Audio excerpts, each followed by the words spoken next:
Bienvenidos y bienvenidas a Filosofía Apuntes. Estamos con un apunte general, la sabilla. ¿Qué es este concepto? ¿Qué es la sabilla? Esta palabra que palpita en toda la obra del filósofo, historiador, sociólogo Ibn Khaldún. Es un término jalduniano entonces, que de hecho atraviesa toda la obra. Es muy importante, si usted no entiende lo que es la sabilla, es muy difícil que pueda entender la al-Muqaddima de Ibn Khaldún. Es un concepto sumamente importante, sociológico, y que da la explicación a muchas cosas que son invisibles dentro de la sociedad. Así que sin más dilación, vamos allá.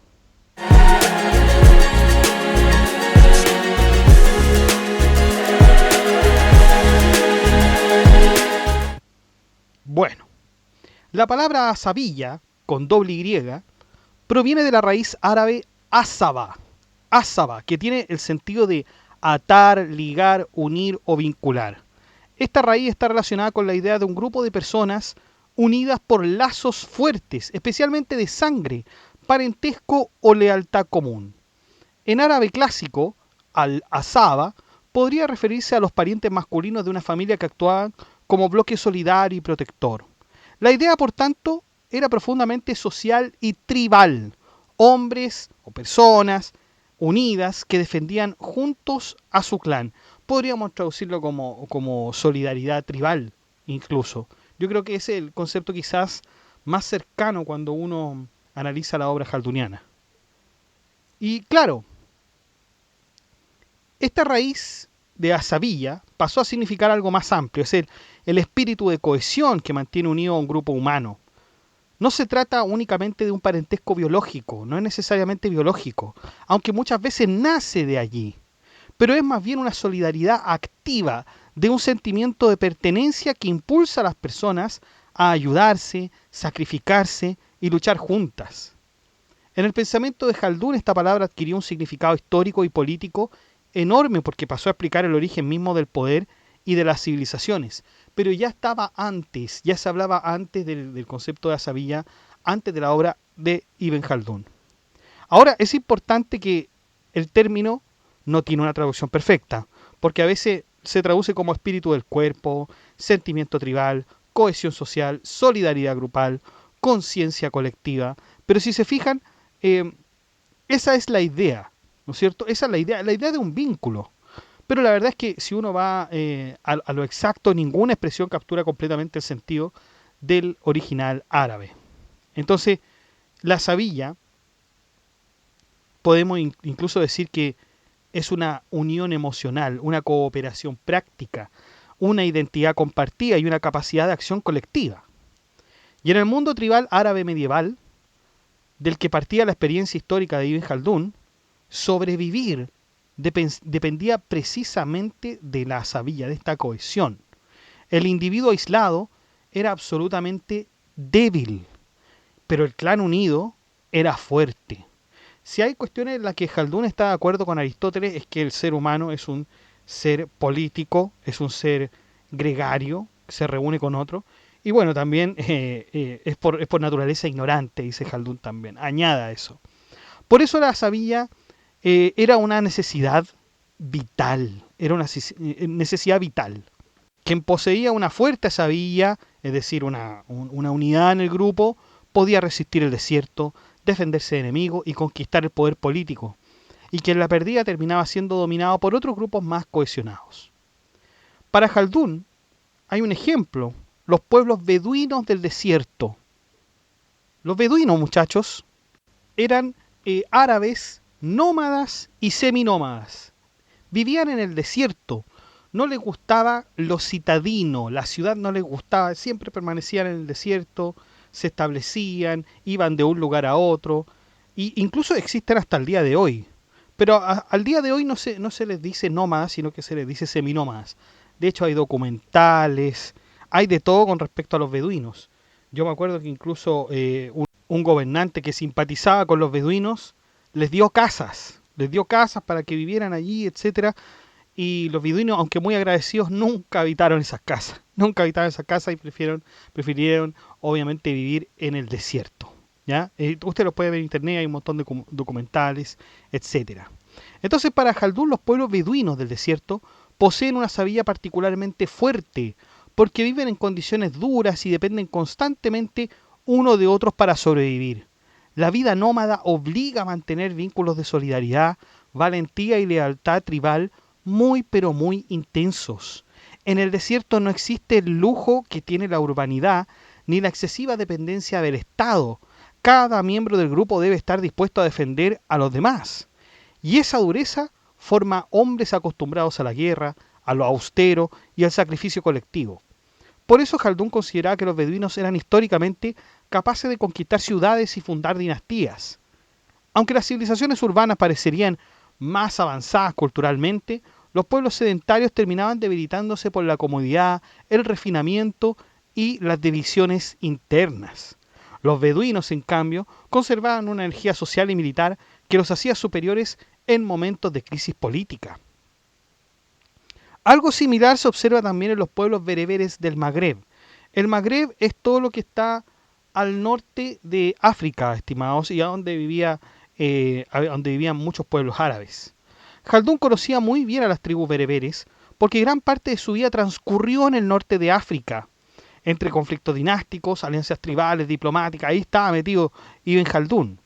Para él, muchas dinastías musulmanas del Magreb surgieron precisamente gracias a la fuerte sabía de tribus capaces de unirse bajo líderes militares o religiosos. Ahí los beduinos, bereberes, etc. También otro ejemplo importante son los almorávides, originados entre tribus bereberes del Sahara, lograron construir un vasto imperio en el norte de África y en Al-Ándalus gracias a una combinación de austeridad religiosa, disciplina militar y cohesión tribal. Según la lógica de Jaldún, su fuerza inicial no provenía de grandes ciudades ni de riquezas acumuladas, era simplemente la intensidad de su asabilla. Sin embargo, una vez que se instalan en centros urbanos y se rodean de lujo, comienzan lentamente a perder esa cohesión original que les había dado la sabilla y abrieron el camino para que otro movimiento con mayor energía colectiva los reemplazara. Lo mismo podría decirse de los almohades, quienes surgieron como un movimiento reformista y religioso entre tribus bereberes, y su éxito político y militar se explica, desde el punto de vista de Jaldún, por la unión entre fervor religioso y fuerte solidaridad grupal. La religión actuó como multiplicador de la sabilla, permitiendo unir tribus dispersas bajo un mismo objetivo. Vamos a ver cuál es la implicancia de la religión en la sabilla. Vamos con el poder imperial. Para Jaldún, los grandes imperios no nacen primero de la riqueza o de la tecnología o de la sofisticación cultural. Nacen más bien de esta fuerza que les digo que es la sabía. En su visión de la historia, toda gran dinastía comienza siendo un grupo pequeño, duro y cohesionado, generalmente surgido en ambientes difíciles, tribus del desierto, pueblos de montaña o comunidades acostumbradas a la austeridad. Precisamente porque viven en condiciones adversas, desarrollan disciplina, valentía, solidaridad y capacidad de sacrificio colectivo. Y esa cohesión obviamente les da ese impulso, esa fuerza política y militar que es superior a la de los pueblos ricos, que están debilitados por el lujo. Jaldún observa que los grandes imperios urbanos suelen encontrarse en una etapa de decadencia interna cuando son conquistados. Aunque poseen ciudades enormes, ejércitos organizados y riqueza acumulada, han perdido la energía moral que los fundó. Las generaciones posteriores al establecimiento del poder ya no viven en la dureza de sus antepasados y no quieren vivir en esa dureza de los antepasados. Crecen rodeadas de comodidad, delegan la guerra en mercenarios, buscan placeres refinados y se acostumbran a depender del Estado para todo. La sabilla entonces ahí, la cohesión del grupo, se va debilitando lentamente porque los individuos comienzan a pensar más en sí mismos que en el grupo. Y en ese momento aparece un nuevo grupo político periférico a ese imperio con una asabilla más fuerte. Y este fenómeno se repite constantemente en la historia islámica. Tribus nómadas o seminómadas terminaban conquistando grandes ciudades y reemplazando dinastías antiguas. Entonces el imperio, que parecía poderoso por fuera, estaba totalmente agotado desde adentro. Así, para Jaldún, la historia de los imperios es esencialmente un ciclo de ascenso y decadencia que se basa exclusivamente en la cohesión social. Ahora, un aspecto importante es que Jaldún nos dice que la religión puede multiplicar enormemente la sabilla. Un grupo tribal unido por vínculos de sangre puede convertirse en una fuerza todavía más poderosa cuando además comparte una misión religiosa. La religión reduce rivalidades internas y permite que dinastías, tribus, actúen como un solo cuerpo político. Por eso considera que los primeros musulmanes lograron construir un imperio inmenso en tan poco tiempo. La solidaridad tribal árabe fue reforzada, obviamente, por la fe islámica. ¿Mm? Muy importante entonces el concepto de religión. Pero eso no es todo, eso no es el único efecto que tiene la religión. Pero sigamos con los imperios. Cuando el mismo imperio se torna victorioso, comienza luego a transformarse, porque imagínense ya una tribu nómada, digamos con una fuerte sabía, con una fuerte cohesión, comienza a instalarse en un lugar, comienza a dejar de ser nómada. Y se empieza a instalar, empieza a construir un centro urbano, empieza a construir un molino, establecimientos militares, de comida, etcétera. Una vez que se empieza a instalar, adoptan el lujo. Adoptan el lujo porque empiezan a ver que la vida sedentaria es mejor, es más cómoda que la vida nómada. Y ahí, cuando empiezan a darse cuenta de esto, la ciudad y la cohesión o la tribu se empieza a complejizar. Se empieza a complejizar. Empiezan a construir palacios, empiezan a construir murallas, casas cada vez más sofisticadas. Y además empiezan a acumular riqueza. Y ahí están las primeras generaciones. Pero las nuevas generaciones que van surgiendo ya no conocen las privaciones que habían fortalecido a sus antepasados. No las conocen. Y entonces la vida humana empieza a reproducir algo que se llama un refinamiento cultural. Pero además de refinamiento cultural, donde se pueden establecer bases, qué sé yo, y se desarrolla, digamos, un aspecto bueno para la ciudad, pero también empieza a dar dependencia, pasividad, pérdida del espíritu colectivo, porque ya no están los sacrificios ni los objetivos de antes. Hay unos más fáciles y todos comienzan a preocuparse de sí mismos. Y por lo tanto, fíjense que el Estado no cobraba tanto impuesto al principio, porque recién se estaba desarrollando la ciudad. No cobra tanto impuesto, y ese poco impuesto que cobra se hace efectivo. O sea, llega a las arcas y se hacen obras. ¿Mm? Pero cuando empieza a introducirse el lujo, empiezan a introducirse más funcionarios, más soldados profesionales para sostenerse. Todo se empieza a refinar. Y ahí el Estado empieza a necesitar más impuestos. Y esto para Jaldún son síntomas de decadencia. Un ejemplo de esto son los barmésidas. Los barmésidas fueron una poderosa familia persa que alcanzó enorme influencia durante el califato abasí, especialmente bajo el califa Harún al-Rashid, de cual Jaldún habla todo el tiempo. Administraban finanzas, política, cultura y parte importante de la maquinaria estatal. Además eran conocidos por su riqueza, patronazgo intelectual y capacidad administrativa. Sin embargo, precisamente esa acumulación de poder generó sospechas dentro del propio imperio. Desde una perspectiva inspirada en Ibn Jaldún, podría decirse que los barmésidas habían desarrollado una especie de asabilla interna, formaron una especie de red de fidelidad militar, política y burocrática tan fuerte que comenzó a parecer peligrosa para la autoridad del califa. Entonces el problema era incluso más allá de lo económico administrativo, era simbólico, porque parecían formar casi un poder paralelo dentro del Estado abasí. Pero la caída repentina de los barmésidas, porque se empezaron a dar cuenta de esto, los persiguieron, los encarcelaron y los eliminaron políticamente.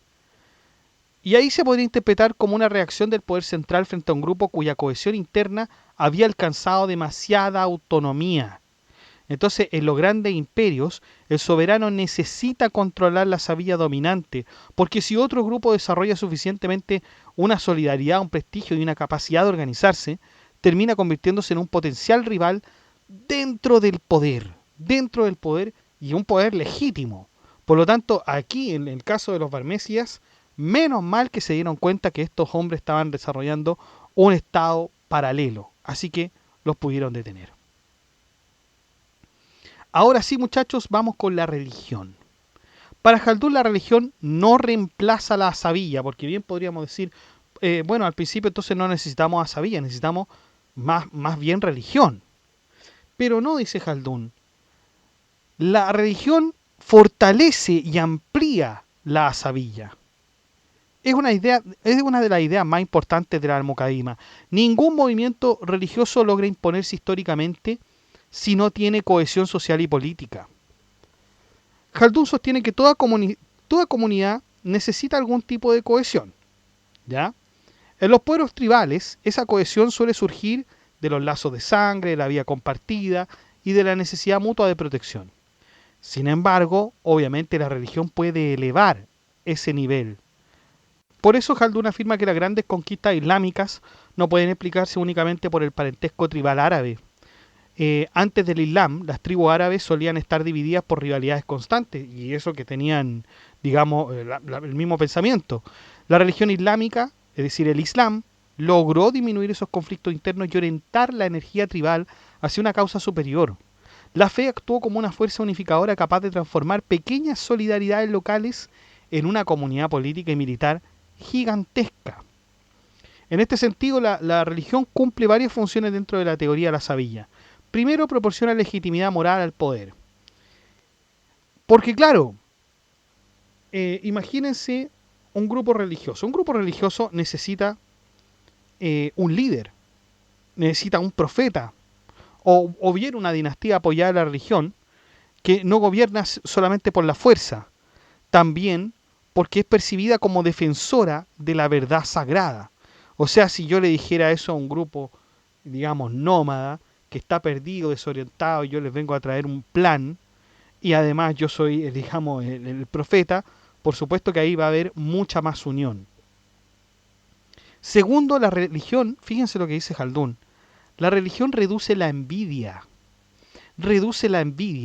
y la competencia entre grupos, porque obliga a subordinar intereses individuales a una misión colectiva. Y tercero, entrega disciplina y sentido de sacrificio, que son elementos esenciales para mantener una cohesión. Jaldún llega incluso a afirmar que la religión puede permitir grupos relativamente pequeños derroten a imperios mucho más poderosos. Esto ya nosotros lo hemos visto incluso en los relatos bíblicos. Y esto ocurre porque la unión espiritual multiplica la fuerza psicológica y política de la sabilla. Los combatientes ya no luchan solamente por su tribu o por un botín, lo hacen por una causa considerada divina. Sin embargo, Jaldún también cree que este impulso religioso tiende a debilitarse con el tiempo. Una vez consolidado el imperio, las generaciones posteriores se acostumbran al lujo y al poder. De nuevo el problema del lujo. La intensidad espiritual disminuye, la religión se institucionaliza y la cohesión original comienza a fragmentarse. Así incluso los imperios religiosos terminan entrando en el mismo ciclo de decadencia que afecta a todas las civilizaciones. Por lo tanto, ni siquiera la religión es suficiente por sí sola. Necesitan a sabilla, necesitan una fuerte base social. Un predicador aislado difícilmente puede transformar la historia si no cuenta con un grupo cohesionado dispuesto a apoyarlo. Por eso en su pensamiento, religión y sabilla actúan juntas.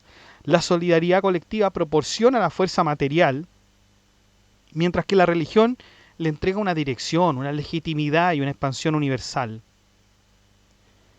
En la Almucadima, en esta obra de Jaldún, que nosotros ya hemos analizado completamente en el podcast, son varias horas, aténgase a eso. Ahí sostiene que muchas dinastías suelen durar aproximadamente entre 3 o 4 generaciones, lo que equivale cerca de 120 años. Durante ese periodo, el poder pasa desde una generación fundadora, austera y cohesionada, hacia descendientes cada vez más acostumbrados al lujo y a la comodidad. Acuérdense que una generación nueva se olvida de lo que hizo la anterior. Entonces, a medida que desaparece la sabilla, la solidaridad y entrega colectiva empieza a debilitarse y hasta puede ser reemplazada por otro grupo más fuerte. Pero todo lo que estamos hablando, es a nivel de imperio, es a nivel político, es a nivel grande. La pregunta es, ¿esto puede darse en un nivel más micro, por ejemplo, en la familia? Bueno, la cohesión familiar funciona casi como una versión pequeña de la cohesión política de las dinastías. Mientras más cercano es el vínculo de sangre y más reciente es el recuerdo del antepasado común, más fuerte suele ser la solidaridad entre los miembros del grupo. Khaldun observa que el fundador de una familia suele ser un hombre endurecido por la dificultad.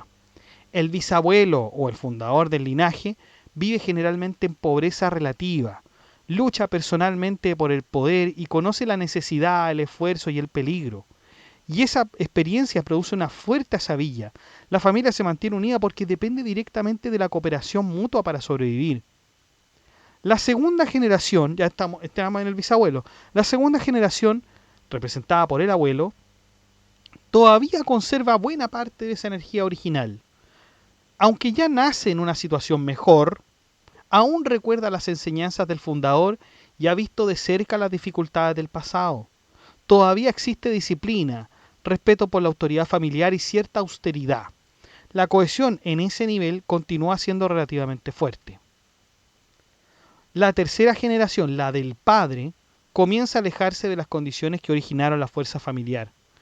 Ya no conoce directamente la lucha fundacional, solamente conoce los relatos, los grandes relatos. Nace rodeada, esta generación tercera, nace rodeada de comodidad, de riqueza y estabilidad. Empieza entonces un proceso de refinamiento y relajación de las costumbres. La sabía no desaparece completamente, está bien, pero pierde gran intensidad.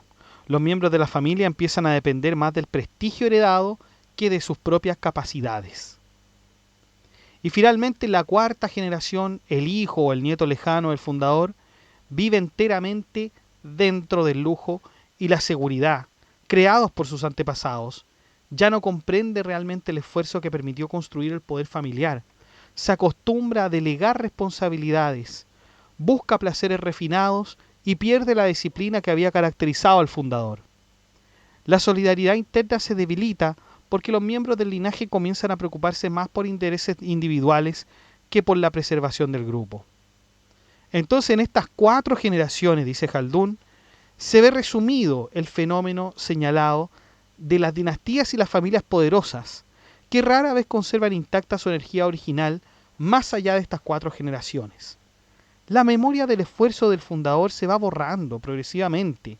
Cada generación, de hecho, se aleja un poco más de esa austeridad inicial y se aproxima más al lujo y a la dependencia y a la comodidad, porque el lujo trae comodidad. Y obviamente la tercera, cuarta generación ya no quiere vivir y no entiende lo que vivió la primera. Y no quiere vivirlo tampoco. No quiere vivir en esa situación. Por lo tanto, hay un desgaste lento de la cohesión colectiva. Por lo tanto, podríamos decir, ya, el fundador crea, el heredero conserva, el sucesor disfruta y el descendiente dilapida. Por eso para Ibn Khaldun la decadencia familiar no solamente es económica, es moral y social, por cierto. La riqueza por sí sola entonces no destruye la familia, lo que la destruye es la pérdida de la sabilla, es la desaparición del espíritu de sacrificio, disciplina y solidaridad que originalmente permitió construir su poder. ¿Y qué es lo que hace que esta sabilla se pierda? Bueno, el lujo.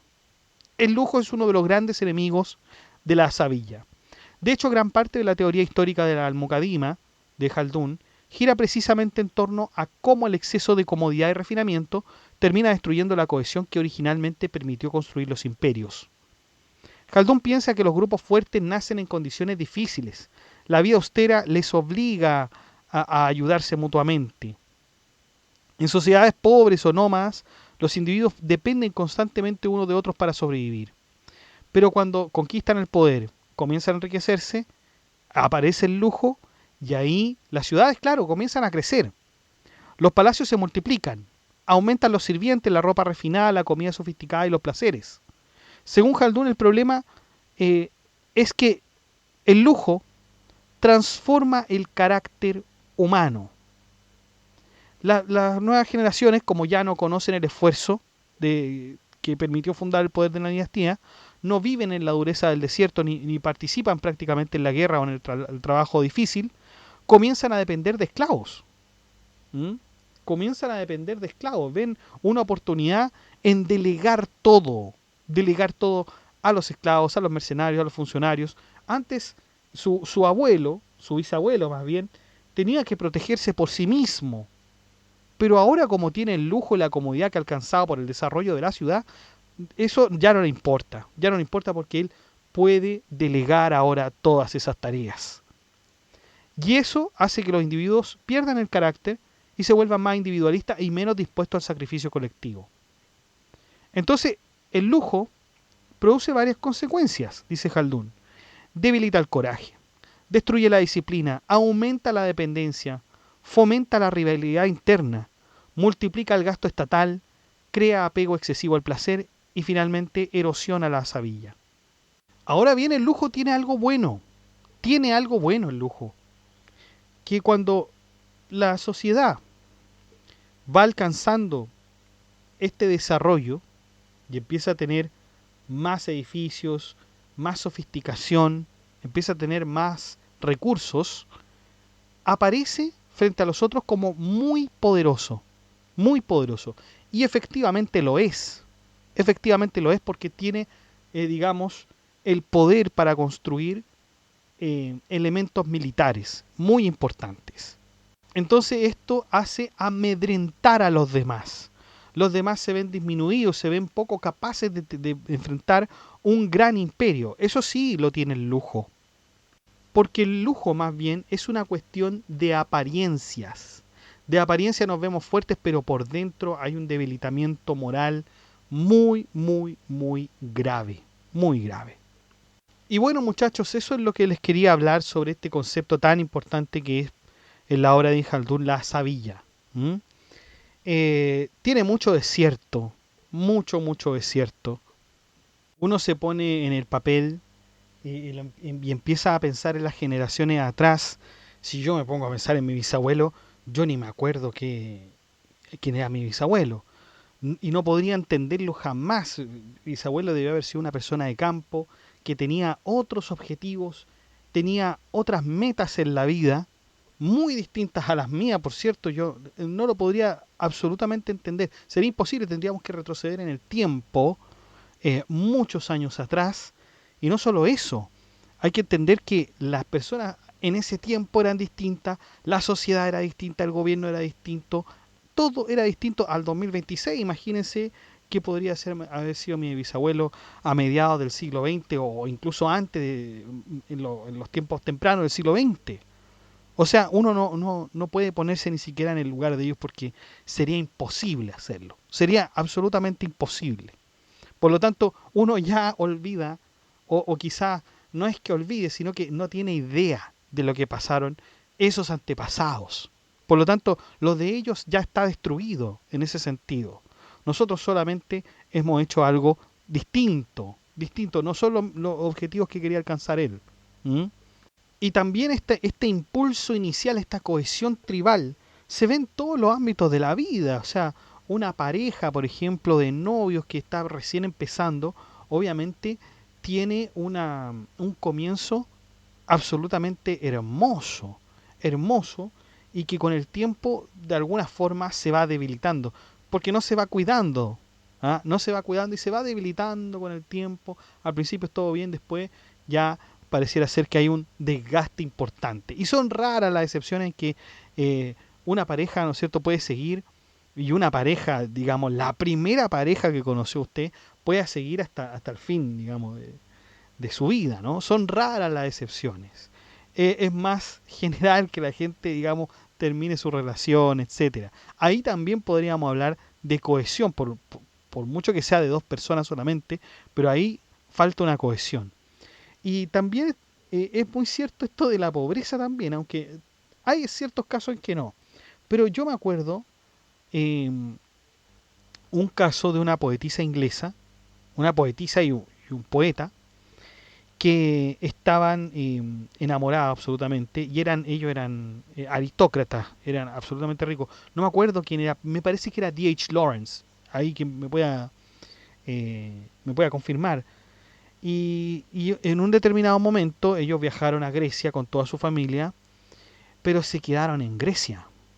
Eran aristócratas, viajaban por el mundo y en Grecia se quedaron ellos. Se quedaron y vivieron de una forma eh, súper mala, o sea, eran indigentes. Y fíjense que cuando ellos eran aristócratas, cuando tenían mucho poder, la relación se estaba desgastando. La relación se estaba desgastando, estaban a punto de, digamos, de romper esa relación, de divorciarse, y pensaron que este viaje por alrededor del mundo podría, digamos, alentar de alguna manera su relación.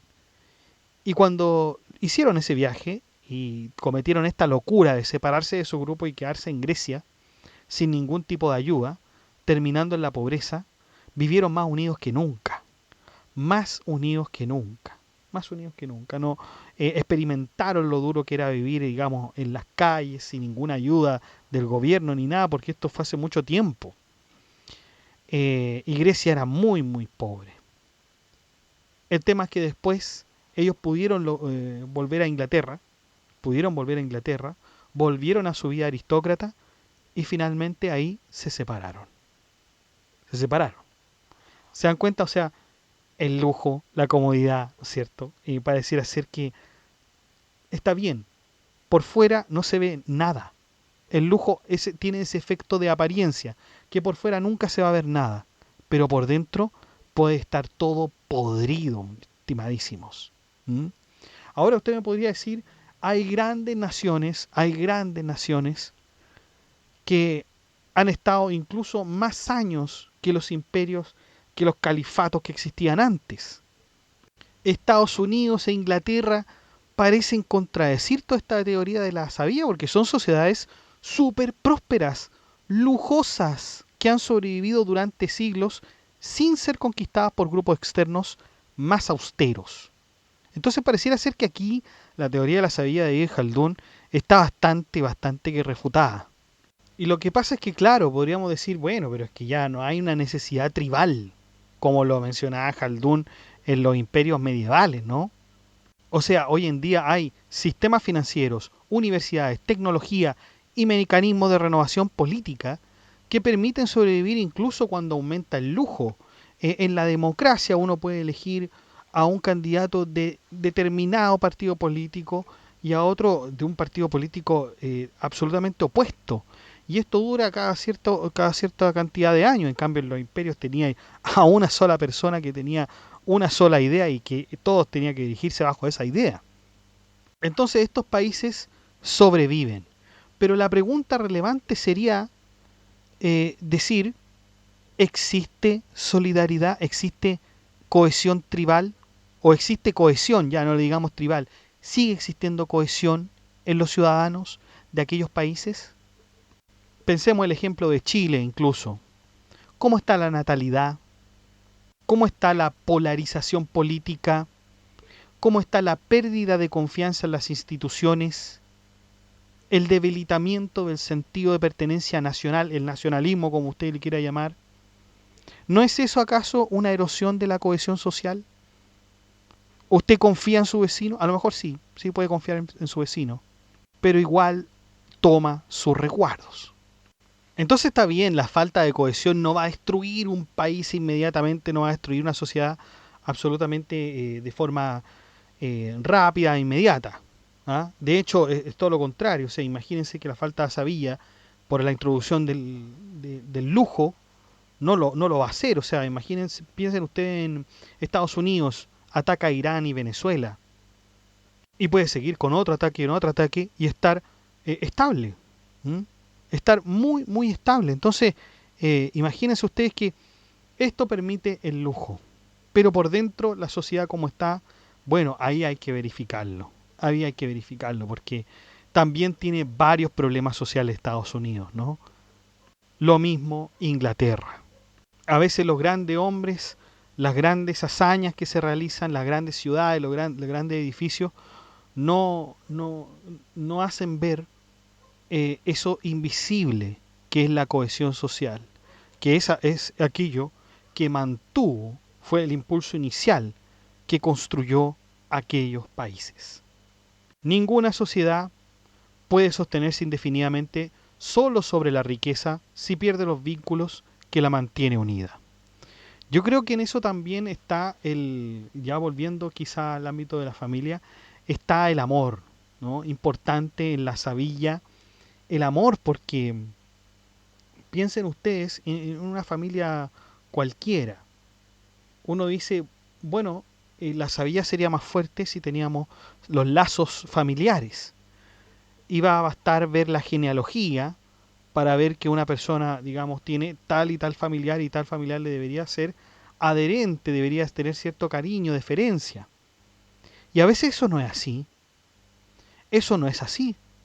A veces hay padres con hijos, con primos, tíos, etcétera, que digamos, no se quieren mucho.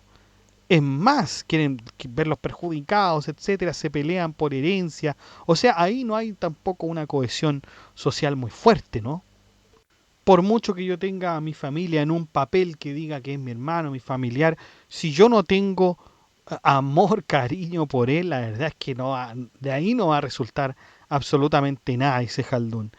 Jaldún lo decía con respecto a que mm, puedo tener muchos familiares en una genealogía, puedo buscarlos en un árbol genealógico y ver en los antiguos documentos que son familiares míos y que deberían ayudarme o algo así, pero eso la verdad es que no genera la sabilla, no genera el vínculo, para nada, para nada. Son otras cosas lo que va generando esta sabilla.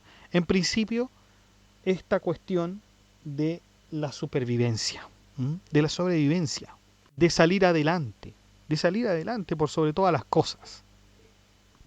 Una última cosa que también me llama la atención es el tema de los impuestos, ¿no? Que cuando Haldun decía que cuando una sociedad empieza digamos, a establecer sus primeros cimientos, comienza cobrando pocos impuestos, muy pocos impuestos, y esos impuestos son efectivos, o sea, resultan. Pero el tema es que cuando empieza a acomodarse, empieza a formar una gran ciudad y se empiezan a cobrar impuestos, estos tienen que ser muchos más porque se ha introducido el lujo en las ciudades. Se ha introducido el lujo y por lo tanto hay que gastar. El gobernante de la próxima generación no sabe lo que pasaron los demás, entonces va a empezar a delegar, porque no conoce ese sacrificio de hacer todas las cosas por sí mismo. Entonces lo va a comenzar a delegar y ahí va a empezar a tener que gastar en recursos para hacer eh, las construcciones que necesita, los servicios que necesita, etcétera. Y ahí cuando empieza a crecer el poder, se empiezan a cobrar entonces más impuestos por estos servicios y caprichos que quiere, porque la sociedad se va volviendo más individualizada a medida que va siendo más desarrollada. Pero el desarrollo también en las ciudades no solo va implicando el lujo de tener una apariencia de robustez que en principio tiene por interno una decadencia, sino que también se van a desarrollar las ciencias, las artes, ¿ah? Se van a complejizar los estudios. El mismo Jaldún decía que es imposible que se hable de poesía, de arte, de teatro, de actuación, etcétera, incluso digamos de estudios científicos específicos como la gramática, la álgebra, si no sirven para una ciencia primaria. Todas esas ciencias que acabo de mencionar se empiezan a estudiar, se empieza a encontrar interés. Pero antes, cuando la ciudad se estaba recién formando, no había ningún interés sobre ello. Ningún interés porque obviamente está el tema de sobrevivir. Entonces no necesitamos ahí la poesía, la prosa, ni tampoco el arte gramatical, el arte de las matemáticas muy profundo. No, no, no, no. Necesitamos cosas mucho más prácticas. Por lo tanto, la vía nómada, eso no existe, la vía seminómada tampoco. Cuando se va construyendo la ciudad tampoco, es cuando ya hay un gran contingente de recursos, cuando se empiezan a estudiar aquellas cosas, ¿no? Empieza a darse un refinamiento cultural importante. Pero eso también llama a que hay un indicador de decadencia. Hay un indicador de decadencia al que hay que poner atención. ¿Cuál es ese indicador? El lujo, dice Haldun. El lujo. Y claro, muchachos, cuando usted tiene un lujo, cuando usted tiene una comodidad, pareciera ser que ya no hay vuelta atrás. Ya no hay vuelta atrás. O sea, piensen ustedes en el invento de la lavadora. Mi abuelo, que en paz descanse, hace muchos años, eh, digamos, estoy hablando de los años 50, 60, se compró su primera lavadora y dijo, oiga, pero este es el mejor invento del mundo, la lavadora. El mejor invento del mundo. ¿Ustedes creen que después volvió a lavar la ropa como era antes? Por supuesto que no. Y ahí se introdujo el lujo, la comodidad. El lujo tiene un estrecho, eh, un estrecho lazo con la comodidad. Ujú. Está el ejemplo también de este hombre que era un sabio, Hare Krishna, Prabhupada, que se enojaba Prabhupada porque por la invención del tractor. El tractor eh, le quitaba el trabajo a 100 hombres. Y él se enojaba porque, ¿cómo? El tractor, esta máquina donde se ocupa un solo hombre, le va a quitar el trabajo a tantos. O sea, la productividad es bastante, digamos, castiga en ese sentido a 100 hombres. Pero, eh, ¿cómo retroceder en eso? Es difícil. Usted tiene internet acá. Antes no había internet. Usted tenía que sacar la información de la biblioteca y se demoraba. Podía pasar horas usted en la biblioteca tratando de obtener alguna información. En cambio, acá en internet, usted, bueno, es cosa de poner algo en Google y encontrarlo. Los diccionarios, cuando usted buscaba una palabra, se demoraba, ¿no es cierto?, con un diccionario que había en la casa o en la biblioteca, usted buscaba una palabra, se demoraba. ¿M? Y ahora, con internet, usted tiene el diccionario a un clic. Y ni hablar de ChatGPT, muchachos. Ni hablar de ChatGPT, que ya ha sido introducido en la sociedad. Tenemos que convivir con esta herramienta. Los muchachos en clases lo ocupan. Y los profesores tenemos que actualizarnos. ¿Mm? Pero ahí también está el lujo. Ahí también está el lujo. E imagínense que entonces estos muchachos que usan ChatGPT empiezan a usarlo de manera desmedida. Y empiezan a depender completamente de él. Ahí está el lujo, dependencia. ¿Mm?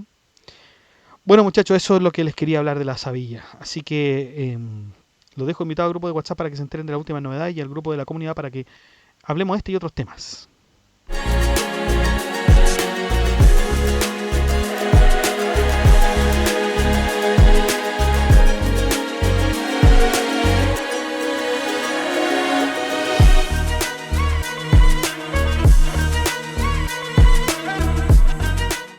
Bueno, chicos, eso ha sido todo. Muchas gracias por escuchar este podcast. Si le ha gustado, dé like, comente, comparta, suscríbase, acceda al blog que está en la descripción del video, haga soporte en PayPal, en Patreon y saludamos a nuestro mecenas medieval que es Gab Welther, quien ha colaborado en Filosofía Apuntes desde tiempos inmemorables. Muchas gracias, Gab Welther.